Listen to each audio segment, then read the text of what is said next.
Welcome to The Explainer. Today, we're going to decode the one setting that truly separates amateurs from the pros in competitive PC gaming, and that's mouse sensitivity. We're going to show you how to build a rock-solid foundation for consistent, tournament-level aim starting right now. So let's kick things off with a feeling I bet we've all had. You know, you've shelled out for a great mouse, you've got a nice big mouse pad, but your aim is just all over the place. One round it feels amazing, the next it's floaty or sluggish, or it just feels completely disconnected. You know you can aim better, but it feels like your own equipment is fighting you every step of the way.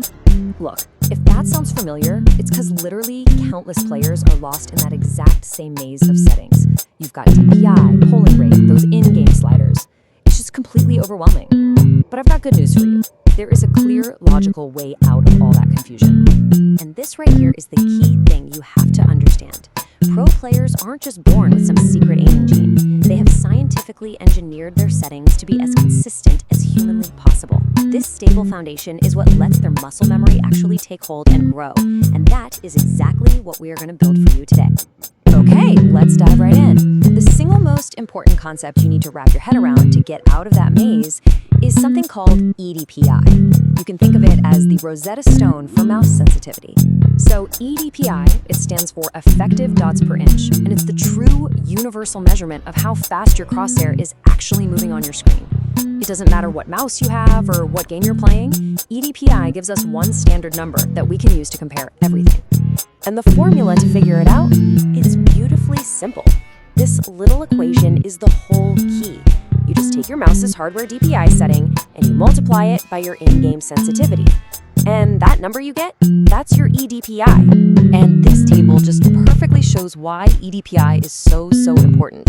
So look, if a CS2 god like Zwuvo, who uses an EDPI of 800, just tried to copy his 2.0 sensitivity number over to Valorant, well, his aim would be crazy fast.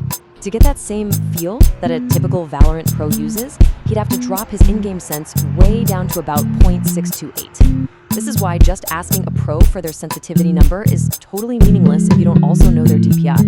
And as you can see, it makes sense, right? Different games call for different sensitivity styles. Tactical shooters like Valorant, where you're holding super tight angles and need that pixel-perfect precision, they really favor a low EDPI. But then you have fast-paced, tracking-heavy games like Apex Legends, where you're constantly doing 180s and tracking fast targets. Well, for that, you need a much higher EDPI just to have that freedom of movement. All right, so now that we've got the theory of EDPI down, it's time to actually get our hands dirty. Before you even think about launching a game, we need to go in and fix your system settings. We have to guarantee you are getting pure, raw, unfiltered input from your mouse. The whole point is this. We have to get rid of any software that tries to help you aim. If you move your mouse 5 centimeters on your mouse pad, your crosshair should move the exact same distance on the screen, every single time, no matter how fast or slow you moved it.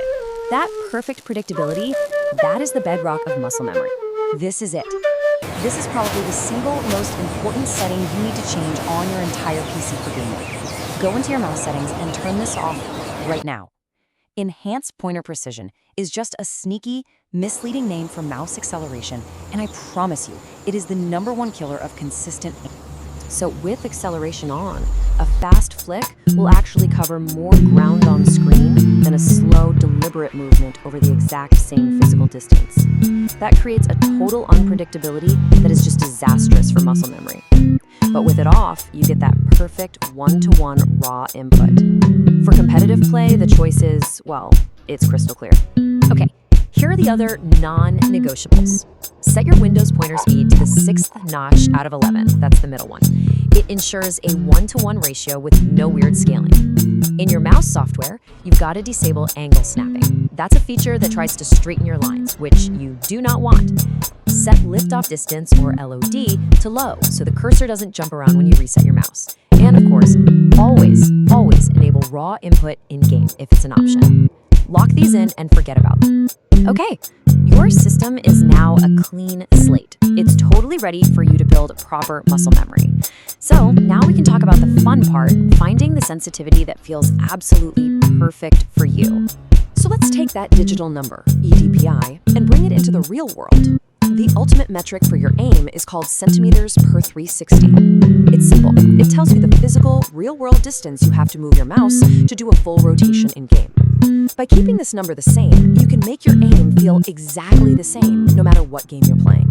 Now, while this is definitely personal preference, the huge majority of professional FPS players land somewhere in this 30 to 45 centimeter range.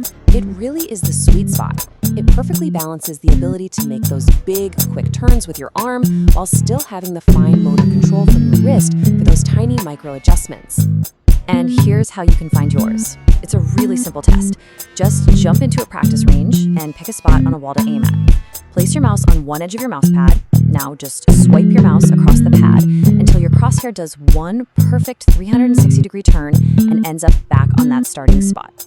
Now just take out a ruler and measure the physical distance your mouse traveled. That's your cm/360.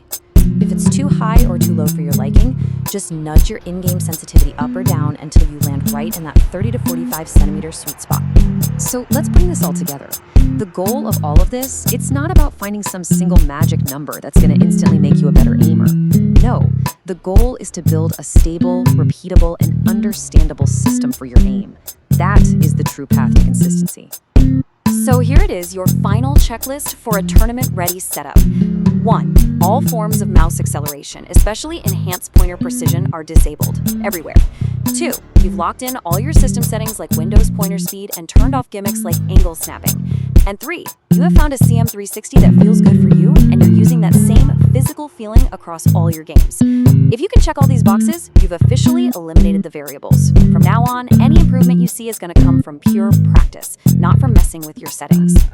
You've done it. You've laid the perfect foundation. You've removed all those little roadblocks that were holding you back, and your gear is now a perfect extension of your hand. The only question left is, now that nothing's in your way, how good can you get?